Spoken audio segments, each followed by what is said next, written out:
Selamat pagi saudara-saudaraku, salam sejahtera untuk kita semua. Senang bisa jumpa lagi di tayangan renungan harian ini. Saudara-saudaraku, apa yang kemudian akan kita alami jika orang yang kita cari kita tidak temui? Bagaimana perasaan kita ketika kemudian mau mencari seseorang lalu orang itu tidak bisa kita jumpai? Saudara, ada satu cerita dalam kisah Paskah di mana para perempuan hendak pergi ke kubur, tapi mereka tidak menemukan sosok yang mereka temukan. Mari sebelum kita baca firman, kita berdoa. Terima kasih Tuhan untuk hari ini. Terima kasih untuk kesempatan hidup. Kami mau mendasari langkah hidup kami hari ini dituntun oleh firman Tuhan. Sehingga buat kami mengerti pada apa yang kami baca dalam Alkitab ini. Terpuji namamu, ini doa kami. Amin. Saudaraku, masih dalam kitab Matius pasal 28. Tapi dalam kesempatan ini kita baca ayat 5 dan 6. Akan tetapi malaikat itu berkata kepada perempuan-perempuan itu, "Janganlah kamu takut, sebab aku tahu kamu mencari Yesus yang disalibkan itu. Ia tidak ada di sini, sebab ia telah bangkit, sama seperti yang telah dikatakannya. Mari, lihatlah tempat ia berbaring."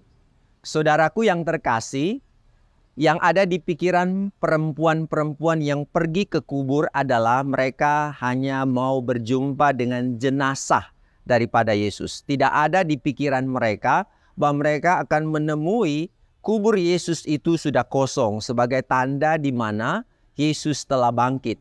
Karena ketika mereka pergi ke kubur, mereka membawa rempah-rempah yang itu akan kemudian diolesi pada jenazah.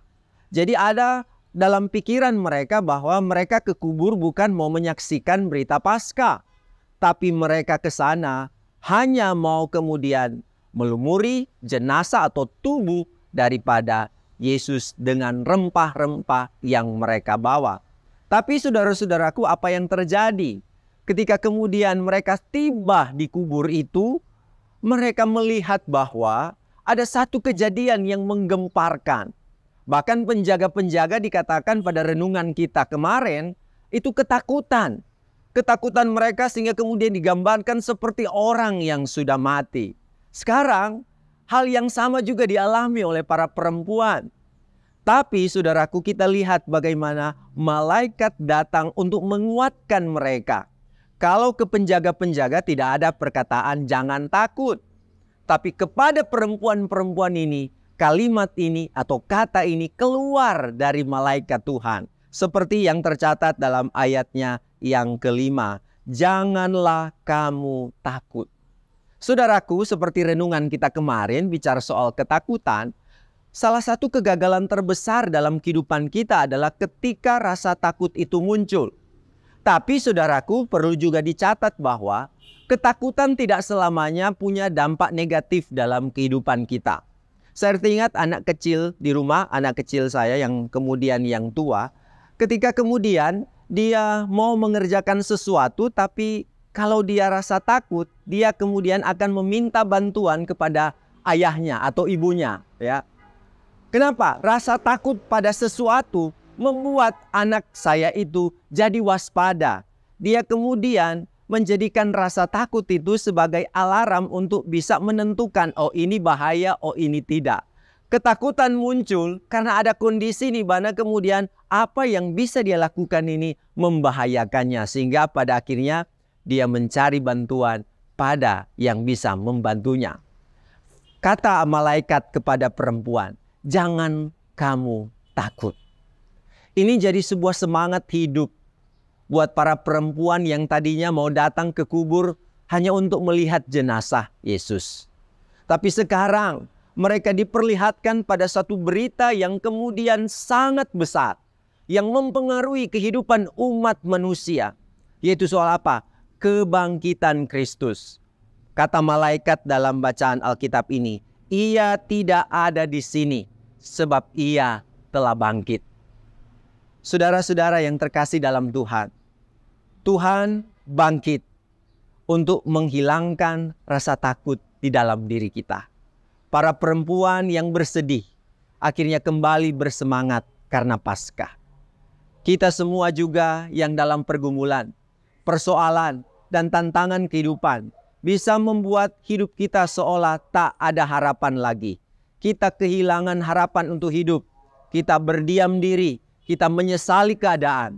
Tapi Paskah merubahnya, bahwa ia tidak ada di kubur itu lagi, tapi ia sekarang ada di hati saya dan saudara. Dia tidak lagi di kubur yang kosong itu, tapi dia ada untuk mengisi hati kita yang kosong. Dia isi hati kita yang kosong itu dengan sukacita yang berasal dari Tuhan. Tuhan memberkati kita dengan firman-Nya di hari ini. Amin. Mari berdoa, saudara. Terima kasih Tuhan. Kami menyembah Allah yang hidup. Allah yang selalu hadir di dalam kehidupan kami. Kehadiran Tuhan itulah yang memberi rasa aman dan nyaman dalam diri kami. Bahwa kami tidak berjalan sendiri. Bahwa kami tak berjuang sendiri. Kami punya Tuhan yang hidup, yang menemani setiap langkah hidup kami. Syukur kepadamu ya Tuhan, untuk karya selamat-Mu dalam kehidupan kami. Dalam nama Yesus Kristus kami berdoa. Amin.